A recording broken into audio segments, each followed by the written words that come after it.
Michelle Cummins. Thanks for joining me again today, Michelle. And we'll get to our special guest here in just a moment. But first, of course, we have to get to this week's hot topic. What have we got?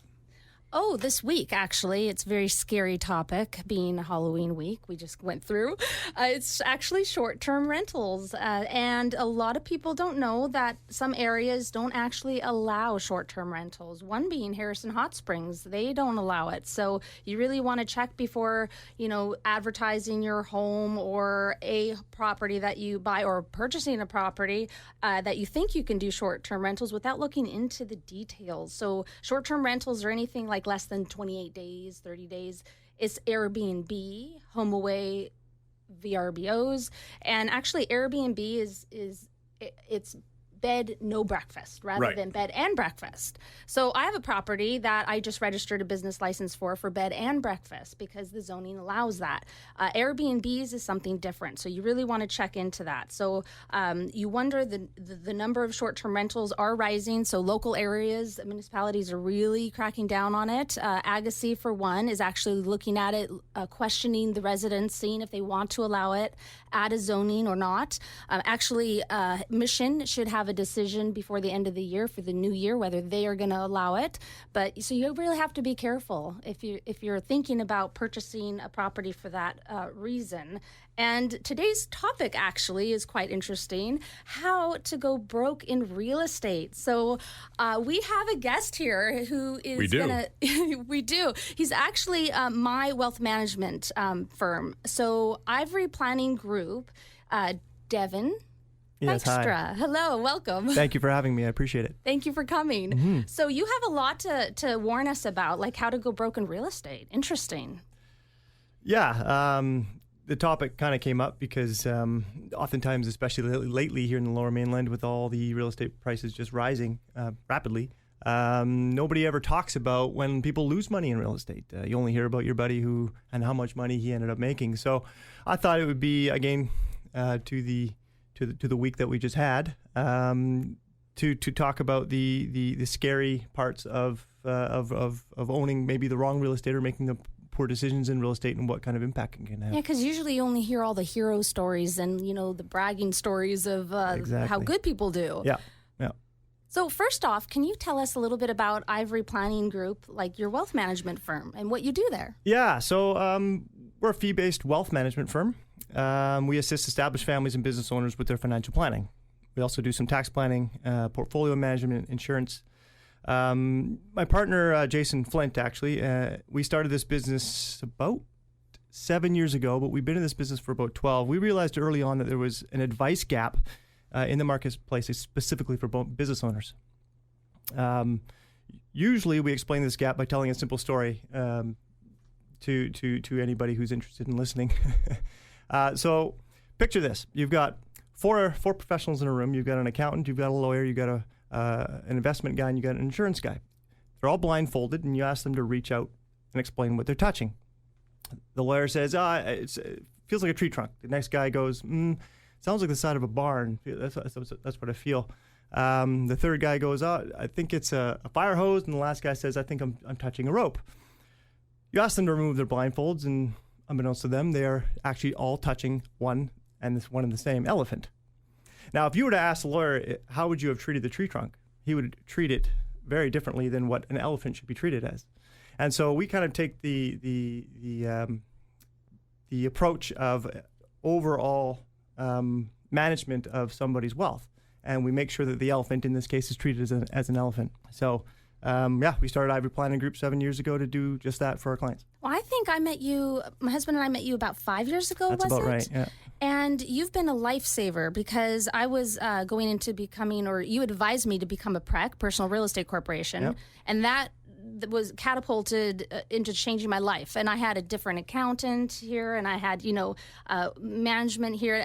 Everything was separated and different. I come to you, and you've completely helped me out with accounting and lawyers and wealth management planning and everything, bookkeeping. Like, it's like one-stop shop, Yep. and you've been just great for me. I really appreciate everything. Yeah, you're you've welcome. done. And you know what? That's a testament to our team. We have a team of 6. We have accountant, bookkeeper, 2 administrators, and of course Jason and I. So we're really proud of what we do for our clients, and we're happy that you've been happy so far. Yes, you're good at it. Yeah, thank you. All this talk about finances as a radio guy is just above my pay grade because, radio, we're not known for taking good care of our finances. So I'm listening very intently here. So what else do people need to know to how to go broke in real estate? Yeah, so I guess ways that people go broke. The first is speculation. Simply put, how do you know when you're speculating? Is basically when you're relying on future and immediate future growth in real estate to achieve your investment return. And I stress short term. We saw recently, obviously from 2014 to 2017, this massive spike in real estate prices.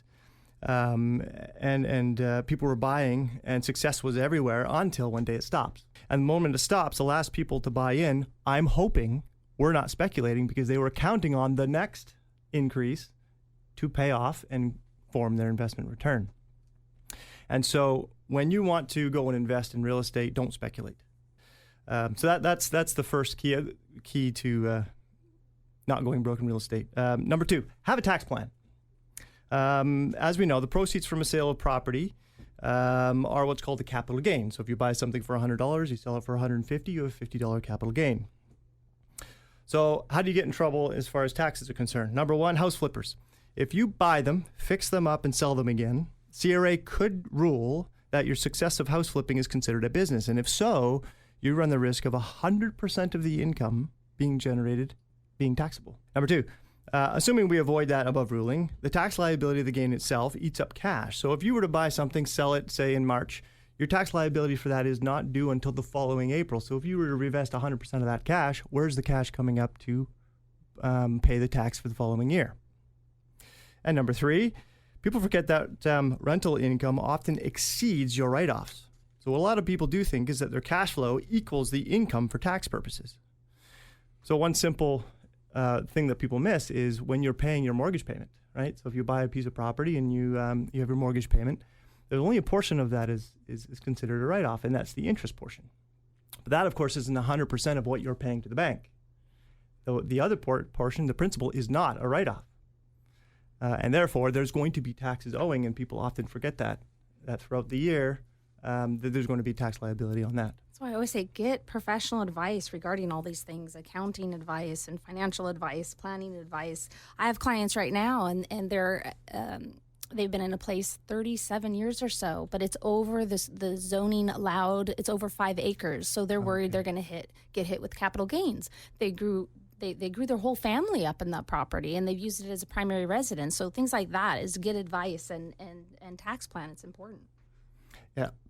Yeah, that's for sure. You should know what you're buying, and when you're thinking of selling it, what the implications will be prior to doing it. Mm-hmm. Yeah, certainly. The third way of how to get in trouble, leverage. So leverage is a beautiful thing. We heard, I don't know how many weeks ago it was, from Jamie Moy that obviously leverage is a really good tool to increase your wealth. Now, if you were to put $50,000 on a $500,000 home, it goes up by $100,000 to $600,000. You're going to do really well on your $50,000 investment. However, it's a double-edged sword. So if you were to go and buy a rental property, again, that $500,000, you put your $50,000 down, but now it goes down by $100,000 to a $400,000 valuation. Not only have you lost the $50,000 you put in, but now you owe the bank $50,000.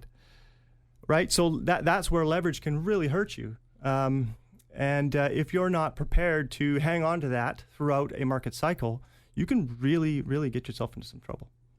I hear you. Market cycle is key, and you have to be able to be prepared for the future and what's coming. Just don't look at today. There is a future, and you have to plan for it. Yeah, that's for certain. And what kind of steps can one take to kind of plan their future? Nobody's got a magic 8-ball or a crystal ball to look in the future. What do you got to do to kind of look at trends, things like that? Actually, yes. There's a real estate trend, especially in our local area. You can definitely follow stats and history. We've got stats that go back to the 70s, and it shows that we always have a hike of 2 to 3 years, and then it corrects about 10 to 12%. And then there's a lull about 5 to 10 years, on average 7 years. So if like people wanting to buy today, depending on how they're leveraging everything, I always ask, how long do you plan on being in this next property? Because that will tell me, where they can go financially, budget-wise, and we will go through those steps. There, you can plan it. And you discussed this a few shows back. How long do people really stay in their homes? Not as long as people expect. They're moving quite often. It's actually less than 5 years now. Wow. So every 5 years, people are up and moving. Yes. Wow. Yeah, wow. That is frightening And when you think about it. Yeah. Good for you, though. Yeah. All right. Well, we're going to have to take a commercial here in just a bit here. So first off, before we do that, Devon, how about you give people some information on how they can find out more about you? You must have a website. We do, yeah. Ivorywealth.ca. You'll find anything that you need there. You can contact us through the website. If you're interested in learning a little bit more about what we do, we'd be happy to sit down and see if we'd be a fit. And we'll go through a process with you. Perfect. And Michelle, just we don't forget, I know we'll talk about it later, but your website address again is? Michelle with one L, cumminsnog.ca. Excellent. We'll have more with Devon and Michelle right after this. And we are back with segment number 2 of the Cummins Group Real Estate Show with Michelle Cummins and, of course, our very special guest, Devon. So where are we going on here? We've talked about a couple points, but I know we're still figuring out how to go broke in real estate. I love this title. Well, it's scary, but I love the title. Yeah, so we've covered 3. We've covered speculation, people that don't have a tax plan, and then, of course, the double-edged sword of love leverage. We're going to want to cover 2 more pitfalls that people often fall into. The 4th one is about being cash strapped. So those who enter into the rental market with little to no cash reserves and things start to go awry can start to take on some burdensome personal debt to compensate, and that eventually erodes and often eliminates your investment return. So, examples are, you buy a house and the roof's got to get replaced, or your whole heating system blows up and it's $5,000 to $10,000. Well, if you don't have any cash reserves, that's not coming from your rental income, because that's probably required to pay, your ongoing bills. How are you going to pay for that? You got to have reserves ready for that. My Oregon beach house that you advised and helped out with. So the jetted tub went, and we had it. The hot water tank was old, so we put in an instant hot water. So, but those are things that we didn't expect, right? Mm-hmm. So if we didn't have that reserve, it would have really hurt. So this is really good information. And that's not just, I guess, for an investment property too, but it's also something that a lot of people run into. And Michelle, you'd probably experience with this about people that are house poor, that they get in over their head because they see that house they want, where emotion comes into it, right? And next thing you know, you're looking at your house and you're eating mac and cheese every night for dinner, living in a multi-million-dollar house. You might like mac and cheese, but probably not that much. Well, radio, you learn to really like it, let me tell you. But I imagine that's something you, as a real estate agent, would try to advise people, to not go that route and be like, you know what? This is out of your price range. Because when people give you those budgets, I guess you want to make sure those budgets are attainable. Exactly. Yeah. Obviously, we need to plan for that in advance. And like you said, Curtis, even if it's your first home, not just a rental property, those things could and will come up. Mm-hmm. And so to stretch yourself so thin could cause really a lot of financial hardship. Oh, yeah, I know. I was there at one point. Yeah, some might say I'm still there. Now I'm more kid poor than house poor because, I have 2 teenagers and a daughter that's 12 going on 27. I know your kids are quite a bit younger, but trust me, you're in for it in a couple of years. I'll ask you for some advice after this. For financial planning, something you should add is for hockey parents. That's expensive. It is an expensive sport. You have a whole plan for that, don't you, Devon? 100%. We all have it all dialed in. Yeah, there you go. Because it is a great thing for the little ones for sure, especially when they're young and really, really cute before they get old and have attitudes. That's right. Yeah. So another way to especially speaking of the rental real estate side is your renters. You're relying on them for the rental income that they're going to provide you to pay for all the expenses associated with the property that you purchased. So what if they become delinquent? You can no longer pay those bills that you so desperately needed, and if you didn't have any cash reserves to mitigate that, or at least temper that for the 2, 3, 4 months that this issue happens, again, you're going to be in trouble. You're going to have to find cash in other ways. And what if this renters just leave? You don't want to go out and find just any renter, because then you might be in the same spot. So when you have cash reserves, you can mitigate a lot of these issues.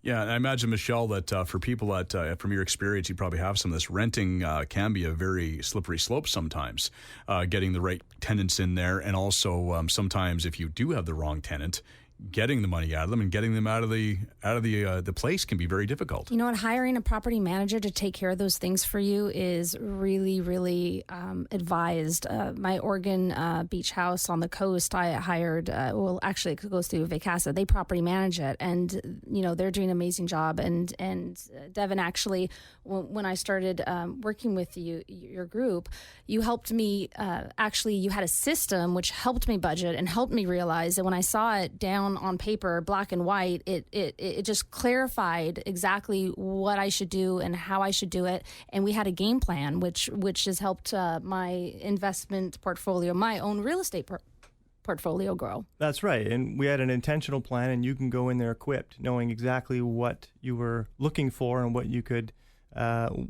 do safely. And yeah, it sure gives you a lot of comfort knowing yes, I'm making the right decision. You've been informed to make good decisions. Yeah. Exactly. And like you said, Curtis, if you are going to take care of your own property and manage it yourself, if it's, let's say, local and it's close to you and you can do that, my advice is always telling people, visit your home every 30 days. Go in and see, have a walk around. That's maybe how you get your rental check, is once a month you go physically and you let the tenant know when you're interviewing tenants, is that you'll be there once a month, and you'll get your check and have a walk around and do a credit check on them and do everything A to Z. Don't skip a step, because the tenancy laws are very strong for the tenants, more so than the landlord. So you have to really be careful as a landlord. Yeah, that's great advice. Great advice, especially now with some of the new rules coming down from the provincial government here on protecting those who are renting and limiting the amount that you can increase their rents and all those kinds of things. You got to be aware of those things prior to buying that investment property, so you know what you're getting into. Yeah, and of course in the Fraser Valley right now, rental properties are at there's so few of them, and then you find that people are getting into price wars to rent a place, and what they're paying for a basement suite, it's nuts. 0.2% vacancy rates for Abbotsford Mission area as of earlier this year, and it hasn't gotten any better. There's hardly any rentals available. Wow. People are auctioning them off right now, so good for landlords. Well, yeah. If you're able to put in new tenants. If you have tenants who have been in there for a while, you're stuck with only the allowable per year that you're allowed. But that's right. Meanwhile, your property tax has gone up and everything else. Exactly. And yeah, that's where it can get a little dicey, and that's where you come in. That's right. Yeah. And then speculation actually is that if your tenant leaves, then trying to get a new tenant in, if the prices and the rental vacancy rates go up and there's more available, rents will go down. And so you have to be prepared for that, right? Which was point one about speculation. Exactly. That's right. Coming around full circle. Like we know what we're talking That's about. Right, yeah. I like that. What else we got, Devon? What else do we need to know to go broke in real estate, or maybe how not to go broke in real estate, depending how you're looking at it? We got one left. I have a quote from someone you may know, Warren Buffett. The most important quality for an investor is temperament, not intellect. I found that was really, really valuable to the point of leaving your emotions at the door. If you're going to go and into any investment, whether it be real estate, rental real estate, or portfolios, or even a business, you really got to try to leave your emotions at the door. Curtis mentioned earlier about you kind of get vested into a property and you're like, no, I really want it. Well, how do you manage that? Because this is a very emotional decision when you're buying such a big asset, and that really comes down to one thing. You got to have somebody in your corner. What I'd like to say, you have to partner up with a professional, real estate professional like yourself, to help you navigate those emotions, because they're going to arise. You cannot avoid them, but it's how you manage them and who you hire to help you through that. Smart words. Good advice. Yeah. Absolutely. So here we are now. We've talked about how to go broke in real estate, which really is us having fun and telling you how not to.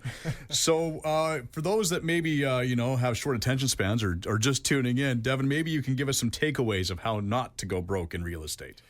Yeah. So I'm going to 5 quick takeaways for you. Number 1, do not speculate. Don't try to rely on short-term market growth for your investment returns. Yes, while the increase in the market should be part of your long-term investment goals, don't count on them in the short term. That's number one. Number two, before you buy, ensure that you have enough excess monthly cash flow to mitigate shortfalls, preferably have a personal cash reserve, typically between 3 and 6 months of your own personal spending. So if something does happen, whether that's again a renter who can't pay, or you have something blow up on the rental home, you are protected and don't have to go into debt to do so. Number three, purchase properties with financial metrics that ensure you are in the black month to month. That includes carrying costs, using the appropriate amount of leverage, finding great, not just good, but great renters. Number four, save for tax annually, or at least consider it in your cash flow projections. Recognize that just because month-to-month cash flow is in the black doesn't mean that you won't still owe tax. Lastly, and this really will help you with every single of the prior points, hire a real estate professional you can partner with. They'll avoid you helpless speculation. They'll educate you on the carrying costs. They'll find the properties that will be a good fit for you and help you sort through the bad investments. Ultimately, they will help you make good, sound, logical investment choices and enable you to remove emotions from the picture. I really want to have you come back and talk about cap rates, ROIs, what type of investments are good for what type of, real estate portfolios. There's commercial, there's development, there's all sorts of ways of making money in real estate. And I think you're the guy to partner up and to talk with and have you back on about it. I'd be glad to. That would be a lot of fun.